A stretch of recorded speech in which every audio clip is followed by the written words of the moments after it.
تو گویا کہ ارض فلسطین یہاں پر مراد ہے اور ارض شام مراد ہے۔ شام اور فلسطین کا علاقہ، اسی کو اللہ نے برکت والا بھی فرمایا ہے۔ اب یہ جو آیت مبارکہ ہماری زیر بحث ہے، تو اسی سورہ مبارکہ میں جب قریب 2 دفعہ جو ارض کا لفظ آیا ہے تو اس ارض سے فلسطین اور شام کا علاقہ مراد ہے، تو پھر یہاں پر بھی فلسطین اور شام کا علاقہ مراد لینا یہ زیادہ مناسب ہے کہ اللہ فرماتے ہیں کہ ارض فلسطین، ارض شام، اس کا وارث جو ہے ہم نیک بندوں کو کریں گے۔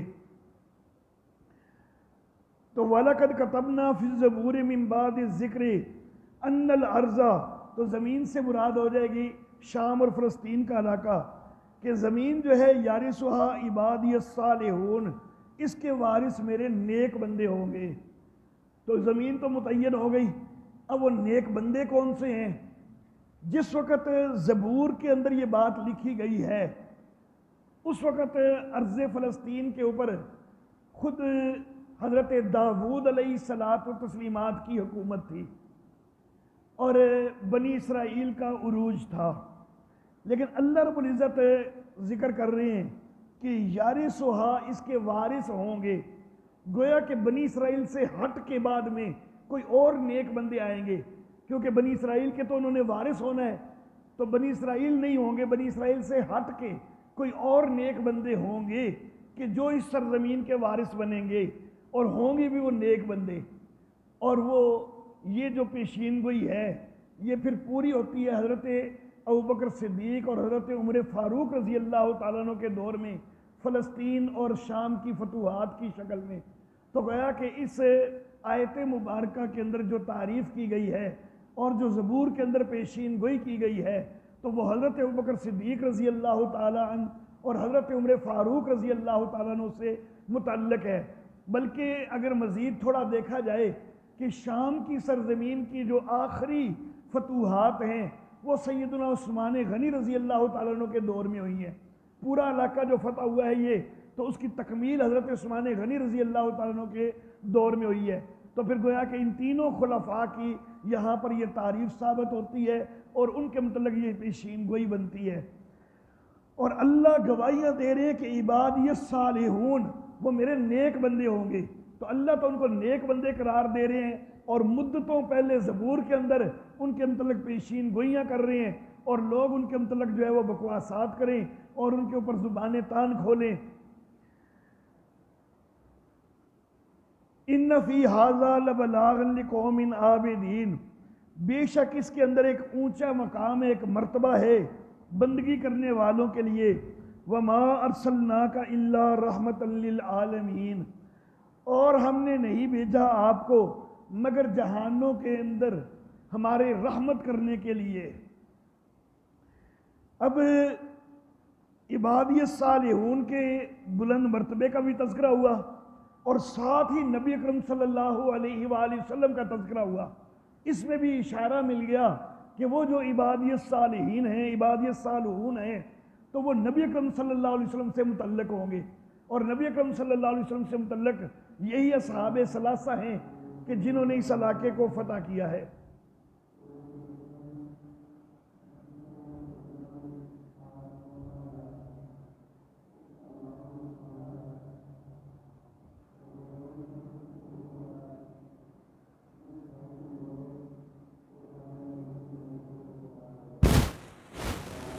اللہ اکبر۔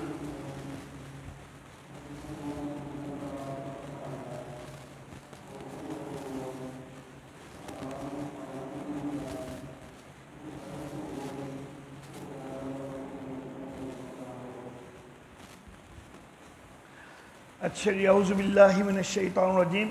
وما ارسلناک الا رحمتا للعالمین، اور ہم نے نہیں بھیجا آپ کو مگر واسطے ہمارے رحمت کرنے کے جہانوں کے لیے۔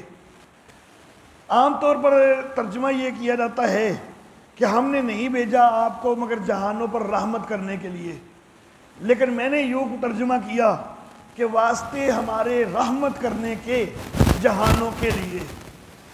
جو عمومی ترجمہ کیا جاتا ہے نا اس کے اندر رحمت کرنے کا فاعل کون ہے وہ واضح کوئی نہیں ہوتا.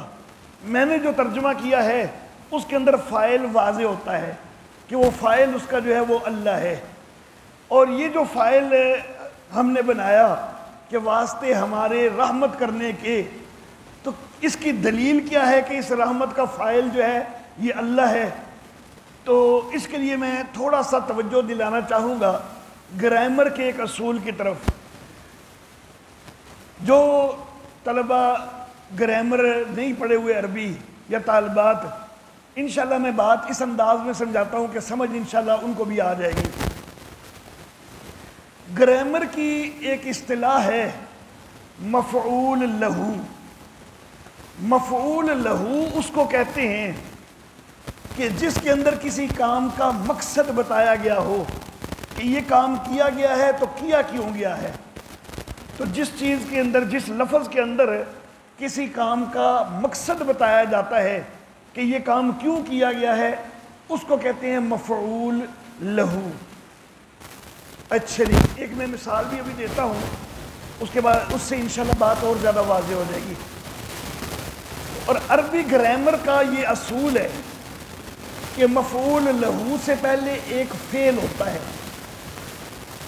اور مفعول لہو کا اور اس پہلے فعل کا فاعل ایک ہی ہوتا ہے. جو فعل کا فاعل ہے وہی مفعول لہو کا فاعل ہوتا ہے. ہمیں مثال سے سمجھیے تو وہ بات انشاءاللہ اور زیادہ واضح ہو جائے گی. مدارس کے اندر جس وقت مفعول لہو کو سمجھاتے ہیں نا، تو عموماً یہ مثال دی جاتی ہے کہ ضربت زیدن تعدیباً. ضربت میں نے مارا. میں نے مارا، مارنے والا کون ہے؟ میں. فاعل ہو گیا میں. ضرب فعل ہے، اس کا فاعل میں ہو گیا. زیدن، زید کو مارا. تعدیباً، ادب سکھانے کے لیے کہ وہ گستاخیاں کر رہا تھا، خرابیاں کر رہا تھا، تو میرے ماتحت تھا، میں نے اس کو تھوڑا مارا کہ انسان بن، بندے دا پتر بن. اب ضرب تو فعل ہے، مارنے والا کون ہوں؟ میں. اس کا فاعل میں ہوں. اور مارنے کا مقصد کیا ہے؟ تعدیباً، ادب سکھانا. اب ادب وہ زید سکھا رہا ہے یا میں سکھا رہا ہوں؟ اس کو، زید کو تو ادب میں سکھا رہا ہوں نا. تو مفعول لہو کا فاعل بھی میں ہوں، تعدیباً کا فاعل بھی میں ہوں، مارنے والا بھی میں، اور اس کو ادب سکھانے والا بھی میں. تو مفعول لہو کا فاعل وہی ہوتا ہے جو اس سے پہلے فعل کا فاعل ہوتا ہے. اب یہاں پر دیکھیے، پہلے فعل ہے ارسلنا، ہم نے بھیجا. کس نے بھیجا ہے؟ اللہ نے بھیجا ہے. تو جو اللہ نے بھیجا ہے تو بھیجنے کا فاعل اللہ ہے. تو پھر رحمت جو ہے یہ یہاں بطور مفعول لہو ہے کہ بھیجا کیوں ہے؟ جہانوں پر رحمت کرنے کے لیے. مقصد بتایا جا رہا ہے نا، اور جس میں مقصد بتایا جا رہا ہو وہ مفعول لہو ہوتا ہے. تو یہ مفعول لہو ہے. اس سے پہلے فعل کا فاعل اگر اللہ ہے تو پھر اس کا فاعل بھی اللہ ہے کہ ہم نے بھیجا ہے تاکہ ہم رحمت کریں جہانوں پر. یہ نہیں کہ نبی اکرم صلی اللہ علیہ وسلم جو ہیں ان کے ہاتھ میں ہم نے رحمت دے دی ہے کہ وہ جہانوں پر رحمت کریں گے. نہیں، رحمتیں ہم نے کرنی ہے. نبی اکرم صلی اللہ علیہ وسلم باعث رحمت ضرور ہیں، ان کی وجہ سے رحمت ضرور ہے، لیکن وہ رحمت کرنے والے نہیں ہیں. رحمت کرنے والے ہم ہیں. اللہ رب العزت یہ واضح فرما رہے ہیں کہ ہم نے بھیجا ہے تاکہ ہم رحمت کریں جہان والوں پر. لوگ اس کا الٹا مطلب لے لیتے ہیں اور رحمت کی نسبت جو ہے وہ نبی اکرم صلی اللہ علیہ وسلم کی طرف کرنے لگ جاتے ہیں، حالانکہ عربی گرامر کی روح سے وہ ترجمہ ہی غلط ہے. عربی گرامر کی روح سے مفعول لہو کا فاعل جو ہے وہ فعل کا فاعل ہوتا ہے، اور ارسلنا فعل کا فاعل اللہ ہے، تو پھر رحمت کا فاعل بھی اللہ ہی ہے. اللہ واللہ. اس حوالہ سے ایک بات میں اور کر کے تو بات کو آگے بڑھاتا ہوں. میرا یہ عقیدہ ہے کہ پوری کائنات کے اندر ساری مخلوقات میں سے جس ہستی کے اوپر اللہ کی سب سے زیادہ رحمتیں ہوئی ہیں وہ میرے آقا محمد ربی صلی اللہ علیہ وآلہ وسلم ہے. دنیا کی سب سے زیادہ رحمتیں بھی انہی کے لیے ہیں،